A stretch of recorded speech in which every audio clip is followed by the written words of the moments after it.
बिस्मिल्लाहिर्रहमानिर्रहीम। आज हमारा जो लेक्चर है वो है एक्सक्रीशन के मतलब कि नाइट्रोजीनियस कंपाउंड जो हमारे बॉडी के अंदर बनते हैं उसको हम जो है ना अपनी बॉडी से किस तरह क्या है करेंगे, हम रिमूव कर सकते हैं। तो चलते हैं, शुरू करते हैं।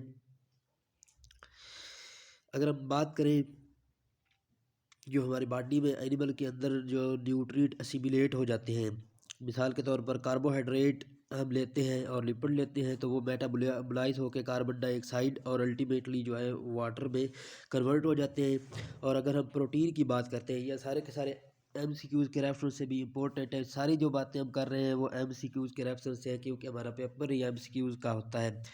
और प्रोटीन के जो और न्यूक्लियो प्रोटीन के जो मेटाबॉलिज्म होते हैं वो वेस्ट नाइट्रोजन प्रोड्यूस कर सकते हैं कि कई चीज़ों कई किसी फॉर्म में भी, अमोनिया, यूरिया और यूरिक एसिड की फॉर्म में। और मुख्तलिफ एनिमल में उनकी जो है ना वैरायटी ये मुख्तलिफ होती है। आगे अगर बात करें हम वेस्ट नाइट्रोजन जो प्रोटीन हुआ प्रोटीन से और न्यूक्लियो प्रोटीन से, ये जो है टॉक्सिक हो सकता है। तो अगर ये ज़्यादा सेल में इसकी कंसंट्रेशन हो गई है तो इसलिए इसको रिमूव किया जाना चाहिए। और इसके रिमूवल के प्रोसेस को ज़्यादातर जो है नाइट्रोजनियस वेस्ट की एक्सक्रीशन को ही हम ज़्यादातर जो है ना एक्सक्रीशन का नाम देते हैं, इसको एलिमिनेट करते हैं हम। तो यही इसकी जो है ना डेफिनेशन हो गई हमारे पास, elimination of wasteful metabolites mainly of the nitrogenous nature is called as excretion. जो हम कंपाउंड लेते हैं उसमें से मेटाबोलाइट्स बनते हैं। मेटाबोलाइट्स में से कुछ चीज़ें तो हमारे काम की होती हैं, वो हमारी बॉडी ऑब्जर्व कर लेती है, लेकिन कुछ ऐसी चीज़ें भी होती हैं हमारे पास जो वेस्ट बनती है और टॉक्सिक होती है। और उन टॉक्सिक कंपाउंड को हमारे पास बॉडी से रिमूव किया जाना चाहिए, और उन टॉक्सिक कंपाउंड के रिमूवल को अक्सर में हमारे पास एक्सक्रीशन कहते हैं। अगर प्लांट्स की बात करें तो प्लांट्स में हमारे पास क्या है, वेस्ट कंपाउंड भी डिफरेंट होते हैं, तो उनका मैकेनिज्म ऑफ एलिमिनेशन भी क्या होता है, डिफरेंट होता है। तो ऑटोट्रॉफिक मोड ऑफ लाइफ में जो जो कार्बन डाइऑक्साइड लेते हैं और हमारे पास ऑक्सीजन प्रोड्यूस करते हैं जब दिन दिन के वक्त। और मेटाबॉलिज्म जब उनका होता है तो वो भी हमारे पास हमारी तरह कार्बन डाइऑक्साइड और वाटर जो है ना वो रिलीज़ करते हैं। और इसके अलावा दूसरे ऑर्गेनिक और इनऑर्गेनिक कंपाउंड भी जो है ना कई पर्पसेस के लिए जो है ना वो भी अपनी बॉडी के अंदर स्टोर करते हैं, और जब रिमूव करना होता है तो वो रिमूव कर देते हैं। सबसे पहले इसके लिए स्टोरेज के लिए, वेस्ट की स्टोरेज के लिए, रिमूवल के लिए हमारे उनके पास प्लांट्स के पास क्या होता है, वैक्यूल्स। तो ये स्टोरेज ऑफ यूज़फुल कंपाउंड के लिए भी इस्तेमाल होता है, और स्टोरेज ऑफ वेस्ट सब्सटेंसेस के लिए भी हमारे पास वैक्यूल्स यूज़ होते हैं।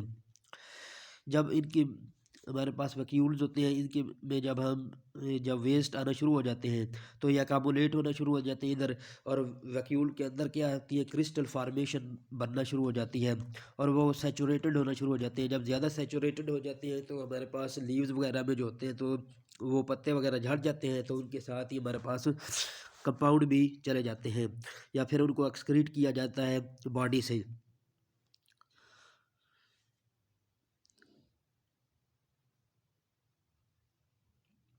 कई किस्म के मतलब इनऑर्गेनिक और ऑर्गेनिक सब्सटेंस बनाते हैं, जो पहले ही हम पढ़ चुके हैं कि इस किस्म के बनते हैं।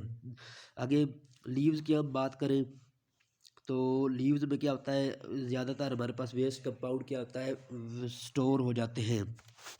तो यही प्रोमिनेंट आर्गन होता है, ये भी MCQs के हवाले से भी इम्पोर्टेंट पॉइंट्स हैं। तो लीव्स का स्ट्रक्चर इस तरह होता है, लीव्स की किस्मत इस तरह होती है कि ये पत्ते नहीं गिर नहीं होता, जो पत्ता दरख्त पर लगता है उसमें गिर नहीं होता है। जब उसके के अंदर जो केमिकल ज़्यादा हो जाते हैं और वेस्ट मटीरियल ज़्यादा हो जाता है, और ख़ज़ां जब आती है तो पत्ते की किस्मत में गिर नहीं होता है। तो इस तरह स्टॉक के ऊपर रह जाते हैं और पत्ते गिर जाते हैं।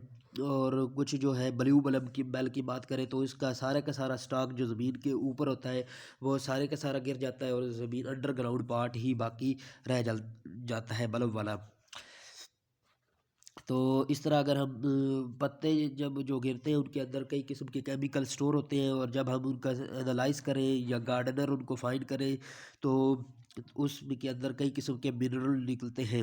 Falling of yellow leaves in atoms, जब आटम के अंदर जो है हमारे पास सारे वेस्ट प्रोडक्ट लीव्स में स्टोर होते रहते हैं, और जब ऑटम आता है तो वो पत्ते गिर जाते हैं तो इसके इनके साथ ही वेस्ट मटेरियल भी गिर जाता है। तो इस तरह जो है ना इनके वेस्ट प्रोडक्ट क्या होते हैं, बॉडी से एलिमिनेट हो जाते हैं, बॉडी से अलग हो जाते हैं। तो ये भी क्या होगी, एक किस्म की एक्सक्रीशन की टाइप होगी।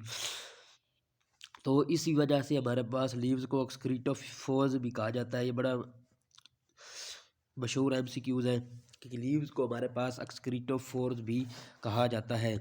आगे बात करें तो जो कलर चेंज आता है, ये जब लीव्स में गिरना होता है या ख़ज़ां आती है तो उसकी का कलर चेंज होता है, येलो चेंज आता है। तो वो कोई रिमूवल ऑफ क्लोरोफिल की वजह से नहीं होता, बल्कि अगर उसकी माइक्रोस्कोपिक एग्जामिनेशन की जाती है जाए तो पता चलता है कि वो जो है ना केमिकल, मुख्तलिफ़ किस्म के केमिकल और टॉक्सिक मटीरियल उसके अंदर जो है ना स्टोर हो चुका है। पिगमेंटेड कंपाउंड उसके अंदर स्टोर हो चुके हैं, हैवी मेटल उसके अंदर स्टोर हो चुकी हैं। तो जब वो येलोइंग शुरू होती है तो उस वक़्त वो जो है ना लोडेड होता है इन सब चीज़ों से। तो इसका मतलब है वो केमिकल ऐसे स्टोर होते रहते हैं उसके अंदर, जिसकी वजह से उसका सारे का सारा जो है कलर चेंज होता है। कुछ ऐसे कंपाउंड होते हैं जो लीव्स के अलावा दूसरे ट्रंक में और जाइलम वगैरह में, ओल्ड जाइलम जो कि अब कंडक्शन के लिए इस्तेमाल नहीं हो रहा, उसमें जो है हमारे क्या करते हैं कंपाउंड्स को स्टोर करते हैं। जैसे हमारे पास इबोनी जो है, तो वो very black would in the centre, centre में जो वो वाला जाइलम जो हमारे पास यूज़ नहीं हो रहा था, और वो साइडों वाला जाइलम जो है ना नया वो यूज़ हो रहा था, तो ये सेंटर के अंदर ब्लैक वुड पैदा करता है। तो इबोनी, तो इसको भी जो है ना वेस्ट प्रोडक्ट का ही नाम देते हैं plant physiologist. These consider to be waste material by plant physiologist. आगे अगर बात करते हैं, कुछ प्लांट्स ऐसे होते हैं जो ज़मीन के अंदर एक्टिवली जो है ना वेस्ट कंपाउंड को ज़मीन के अंदर रिलीज़ कर देते हैं। तो वो दूसरों के लिए क्या करता है, एक वेपन का काम करता है, दूसरे कंपीटिंग ऑर्गेनिज्म के लिए या दूसरे प्रीडेटर के लिए। इसकी एग्जांपल क्या है, कोनीफर जो सेक्रीट करते हैं waste compound actively environment to compete other plants. तो इस तरह ये अपने लिए एक वेपन यूज़ करते हैं, जिसकी वजह से ये दूसरे प्लांट से कम्पीट कर सकते हैं, या पैरासाइट को ये क्या कर सकते हैं, नुकसान पहुंचा सकते हैं जो इनके ऊपर ही प्रे करना चाह रहा है, या प्रीडेटर को नुकसान पहुंचा सकते हैं जो इनके खाना चाह रहा है। तो अगर हम देखें तो जो भी चीज़ बॉडी से रिलीज़ होती है इजाफी मकदार में, उसको हम क्या कहते हैं, उसके उसको वेस्ट मटीरियल कहते हैं। जैसे हमारे पास अगर वाटर भी है ना, वाटर को हम जो है फ्रेश वाटर में जो है वाटर हम से रिलीज़ करेंगे, हमारे पास मछलियाँ वगैरह, तो हाइपोटोनिक इन्वायरमेंट में अगर वाटर हम रिलीज़ करते हैं तो वो भी क्या है, वेस्ट प्रोडक्ट है। और हाइपरटोनिक इन्वायरमेंट में इसी तरह अगर हम साल्ट जो है ना वो रिमूव करते हैं, वो भी वेस्ट प्रोडक्ट है। लेकिन मोर ओबियसली हम जो है ना ओवरवेलमिंगली हम जो नाइट्रोजीनियस कंपाउंड होते हैं उनकी एक्सक्रीशन को हम एक्सक्रीशन का नाम देते हैं। और जब अमाइनो एसिड की कैटाबॉलिज्म हो रही होती है, अमाइनो एसिड टूट रहे होते हैं, तो अमाइनो ग्रुप उनका क्या होता है, रिमूव होता है, और उस रिमूवल को हम क्या कहते हैं, डीएमिनेशन। और वो अमाइनो ग्रुप किसी दूसरे मालिक्यूल की तरफ चले जाता है, यूज़ हो जाता है, और जो यूज़ नहीं होता हमारे पास वो बॉडी के अंदर स्टोर होना शुरू हो जाता है। लेकिन अमोनिया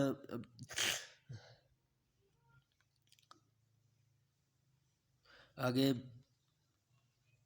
अमोनिया वगैरह की सूरत में स्टोर होता है। तो अमोनिया क्या होता है, बॉडी के अंदर टॉक्सिक होता है, जिसकी को हमें रिलीज़ करना ज़रूरी होता है।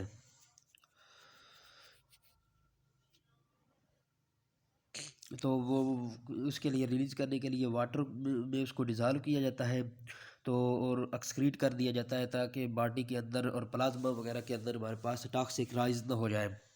आगे elevated level of waste can, अगर हमारे पास ये एलिवेट कर दें, बहुत ज़्यादा मकदार में हमारे पास जमा हो जाए अमोनिया, तो फिर उसके क्या नतीजे निकलते हैं, कन्वर्जन, कोमा और इवेंचुअली डेथ। तो ये भी इम्पोर्टेंट पॉइंट हो गया कि उसके ना होने की वजह से हमारे पास ऐसा एक्सक्रीट ना होने की वजह से क्या चीज़ होती है। आगे एक्सेस नाइट्रोजन, ये एमसीक्यूज हमारे पास दो तीन है इधर कि एक्सेस नाइट्रोजन किसकी फॉर्म में होती है, लोअर नाइट्रोजन किसकी फॉर्म में रिलीज़ होती है, और वेरी लेस जो है नाइट्रोजन है वो किसकी फॉर्म में रिलीज़ होती है। आगे हम बात करते हैं तो एक्सेस नाइट्रोजन जो है अमोनिया, यूरिया और यूरिक एसिड की सूरत में रिलीज़ होती है। आगे लोअर क्वांटिटी की बात करें तो कराटिन कराटिन कराटिन कराटिन और ट्राई मिथाइल अमीन ऑक्साइड जो कि हमारे पास ओस्मोलाइट है, और यूरिया जो है ना उससे की टॉक्सिसिटी से बचाने के लिए इस्तेमाल होता है, जो पीछे भी हम पढ़ चुके हैं ओस्मो रेगुलेटर में। तो ये लोअर क्वांटिटी में और वेरी स्मॉल क्वांटिटी में जो चीज़ें रिलीज़ होती हैं तो वो अमाइनो एसिड्स हैं, प्यूरीन्स और पायरिमिडीन जो बेसिस हैं। आगे जो प्यूरीन और पायरिमिडीन जो हैं उनकी आगे दूसरी नाइट्रोजीनियस वेस्ट वो प्रोड्यूस करती हैं आगे मेटाबॉलिज्म के ज़रिए से। कौन से? हाइपोजेंथीन, जेंथीन, यूरिक एसिड, एल्डोइन, यूरिया और अमोनिया। तो ये भी हमारे पास क्या है बॉडी के लिए नुकसान एमसीक्यूज के रेफरेंस से भी इम्पोर्टेंट पॉइंट है, और हर तरीके से भी। प्रोटीन की बात करें तो वो प्रोटीन अमाइनो एसिड से बनी होती है, न्यूक्लिक एसिड नाइट्रोजनियस बेसिस से मिलकर बने होते हैं, और इनसे हमारे पास अमाइनो ग्रुप और अमोनिया ग्रुप जो है ना वो रिलीज़ होता है, और अमोनिया की सूरत में ये स्टोर होता है। अगर हम बात करें एक्वेटिक एनिमल की सूरत फॉर्म में तो वो क्या करते हैं, अमोनिया की सूरत में उसको रिलीज़ कर देते हैं। लेकिन मैमल्स, कुछ एम्फीबियंस, शार्क्स, इधर शार्क्स की एग्जाम्पल आ गई है कि मछली तो है लेकिन फिर भी ये यूरिया की फॉर्म में अपना वेस्ट प्रोडक्ट रिलीज़ करती है, और कुछ बोनी फिशेज़। तो ये एमसीक्यूज़ के रेफरेंस से पॉइंट इंपॉर्टेंट पॉइंट है, ये भी सारे के सारे एमसीक्यूज़ हैं और इम्पोर्टेंट एमसीक्यूज़ है। और एक्सक्रीशन जो है वो यूएचएस में आता भी बढ़ा रहा है। तो ये क्या करते हैं, यूरिया को यूरिया में यूरिया साइकिल के ज़रिए से कन्वर्ट करते हैं और उसको रिलीज़ करते हैं, क्योंकि इनमें अमोनिया को रिलीज़ करने के लिए ज़्यादा वाटर की ज़रूरत होती है जो कि इनके पास नहीं होता है। तो वो अमोनिया को यूरिया में कन्वर्ट करते हैं। लेकिन अगर जो अक्यूट जो है जिनकी बिल्कुल ही वाटर सप्लाई कम होती है जिनको तो वो क्या करते हैं, यूरिया के बाद भी हमारे पास यूरिक एसिड में कन्वर्ट कर दिए जाते हैं यूरिया को। और बर्ड, इंसेक्ट्स और मैनी रेप्टाइल्स और लैंड स्नेल जो हैं वो हमारे पास एक्सक्रीशन करते हैं यूरिक एसिड की सूरत में। अमोनिया वेरी टॉक्सिक है, तो इसको हमें बॉडी से रिमूव करना चाहिए, ये तो हमें पता है।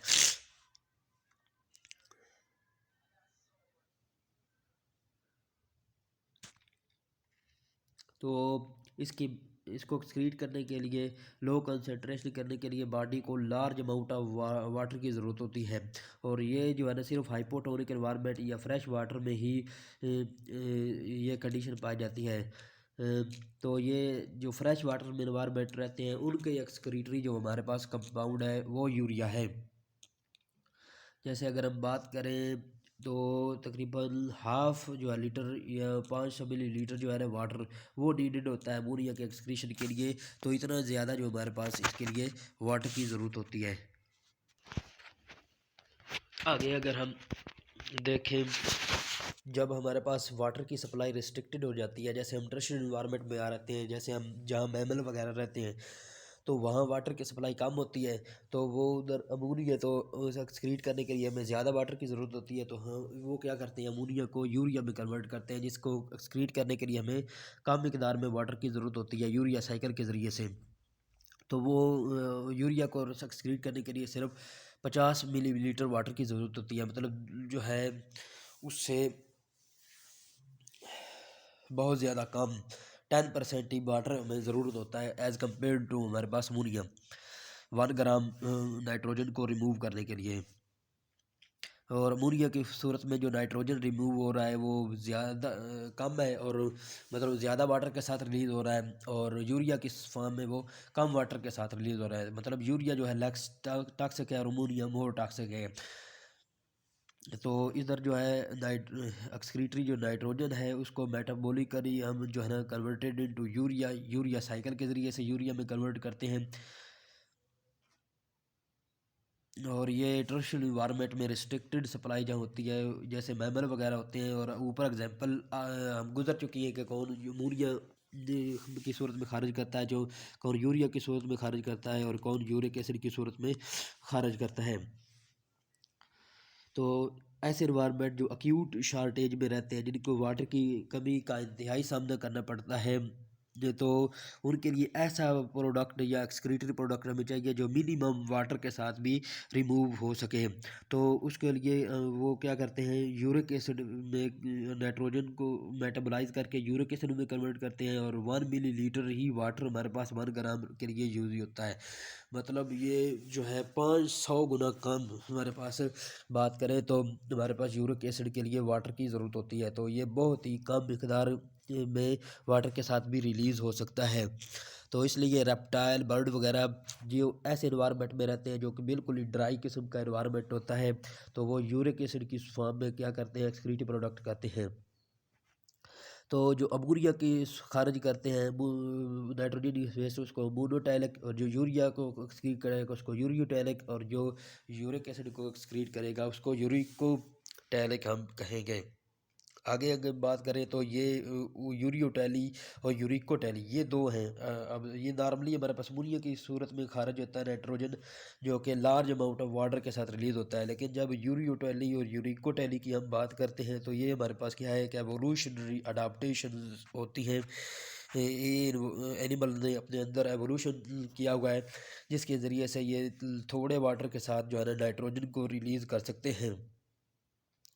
तो इस तरह इनका केमिकल नेचर जो है ना, उन्होंने ऑर्गेनिज्म ने इनकी chemical nature of excretory product को अटेन किया हुआ है। मतलब केमिकल नेचर को तब्दील कर देते हैं, जिसकी वजह से हमारे पास उनकी एक्सक्रीशन जो है ना कम हो सकती है या ज़्यादा हो सकती है।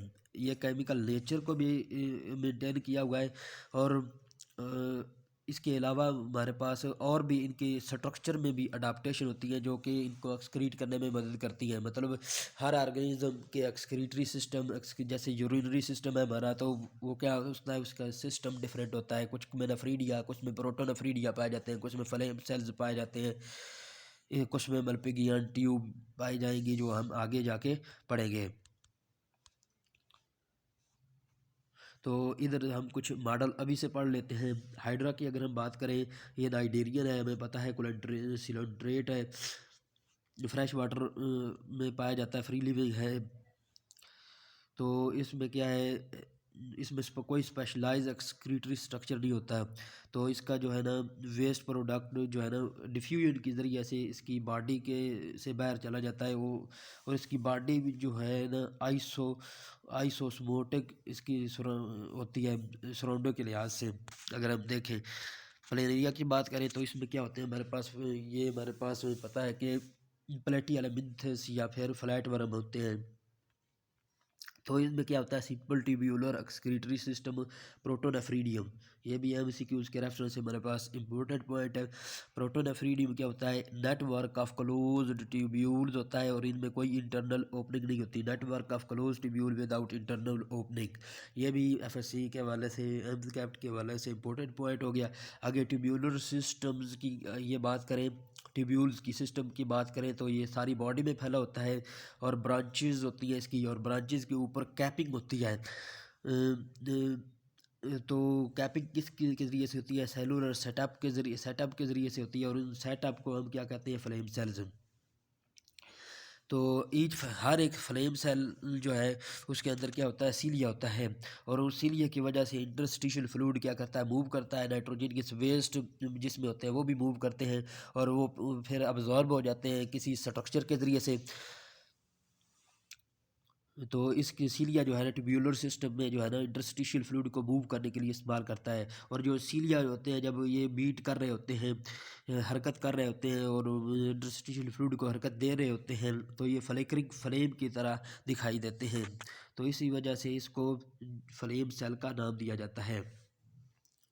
आगे ट्यूब्यूलर सिस्टम्स की बात करें, ये ट्यूब्यूलर सिस्टम जिसमें इंटरस्टिशियल फ्लूइड बह रहा होता है, तो वो कहाँ चल ओपन होता है, एक्सक्रीटरी डक्ट में। और एक्सक्रीटरी डक्ट की अगर बात करें तो वो बहर खुलती हैं थ्रो सीवरल नेफ्रीडियोपोर। इसमें नेफ्रीडियोपोर होते हैं और नेफ्रीडियोपोर की वजह से जो है ना एक्सक्रीटरी पोर बहर खुलती है और एक्सक्रीशन वहाँ से हो जाती है इसकी। फ्रेश वाटर जो फ्लैट वर्म की बात करें तो वो डाइल्यूट यूरिन जो है ना प्रोड्यूस करते हैं, जैसे प्लेनेरिया है फ्लैट वर्म की बात करें। और पैरासाइटिक फ्लैट वर्म की अगर बात करें तो वो आइसोटोनिक टू होस्ट इन्वायरमेंट होते हैं और डिस्पोजिंग ऑफ नाइट्रोजनियस वेस्ट। ये भी इनकी फ्रेश वाटर फ्लैट वर्म और पैरासाइटिक फ्लैट वर्म जो है ना इनके बारे में बात की गई है। ये भी एमसीक्यूज़ के हवाले से इंपॉर्टेंट पॉइंट है कि fresh water flat worm dilute urine produce करते हैं क्योंकि उनका इन्वायरमेंट क्या होता है, में ज़्यादा वाटर होता है तो वाटर को उनकी बॉडी के अंदर आ जाता है और वो बॉडी से रिलीज करने के लिए फिर डाइल्यूट यूरिन प्रोड्यूस करते हैं। जो फ्लैट वर्म पैरासाइट पे रहते हैं उसका तो चाहे वो उसका जो है होस्ट कहीं फ्रेश वाटर में ही रहता हो लेकिन उसकी बॉडी के साथ लेकिन जो पैरासाइट होता है उसका इन्वायरमेंट अब वो जो है ना फ्रेश वाटर नहीं रहेगा। अब उसका इन्वायरमेंट क्या हो जाएगा, उसके होस्ट के का इन्वायरमेंट ही उसका इन्वायरमेंट होगा। तो वो आइसोटोनिक होते हैं अपने होस्ट के एनवायरनमेंटल में से, इसलिए वो डिस्पोज करते हैं नाइट्रोजनियस वेस्ट को, खारिज करते हैं उनको। अगर हम स्ट्रक्चर की बात करते हैं तो ये प्लेनेरिया हमारे पास इधर नेफ्रीडियोपोर्स का स्ट्रक्चर दिखाया गया है और फ्लेम सेल ये दिखाया गया। इस तरह के फ्लेम सेल के अंदर हमारे पास सीलिया होता है जो कि बीडिंग करता है और इंटरस्टिशियल फ्लूइड को ट्यूबुलर सिस्टम में मूव करता है। मूवमेंट ऑफ ये इस तरह मूवमेंट होती है इधर इंटरस्टिशियल फ्लूइड की। और ये जो है ट्यूब्यूल जो है एक्सक्रीटरी डक्ट में खुलती है, एक्सक्रीटरी डक्ट आगे फिर जाके ये इन नेफ्रीडियोपोर्स में खुलती है। नेफ्रीडियोपोर्स से हमारे पास एक्सक्रीशन हो जाती है इसकी। अगर अर्थवर्म की बात करें तो अर्थवर्म एनिलिड्स की में आ जाते हैं हमारे पास अर्थवर्म और इसका जो है ट्यूब्यूलर एक्सक्रीटरी सिस्टम इसका भी पाया जाता है। तो ये भी इंपॉर्टेंट पॉइंट है और इसको मेटानेफ्रीडियम कहते हैं। जिस तरह प्रोटोनेफ्रीडियम हमारे पास फ्लैटवर्म को वाले को कहते हैं, इसको मेटानेफ्रीडियम कहते हैं। और each segment of earthworm has pair of metanephridium, मतलब हर सिगमेंट में एक पेयर ऑफ मेटानेफ्रीडियम होता है, एक जोड़ा होता है। और इसमें जो है ना इंटरनल जो है ना ओपनिंग भी होती है, जैसे फ्लैट वर्म प्रोटोनेफ्रीडियम में नहीं होती और इसमें होती है और इसको नेफ्रोस्टोम कहते हैं। और ये सिलोमिक फ्लूइड में इमर्स्ड होती है और इसके ऊपर जो है ना नेटवर्क ऑफ कैपिलरीज भी होता है। आगे हम बात करें नेफ्रोस्टोम की तो ये क्या करते हैं, ये सिलोमिक फ्लूइड को जो ट्यूबुलर सिस्टम में बह रहा होता है उसको कलेक्ट करती है।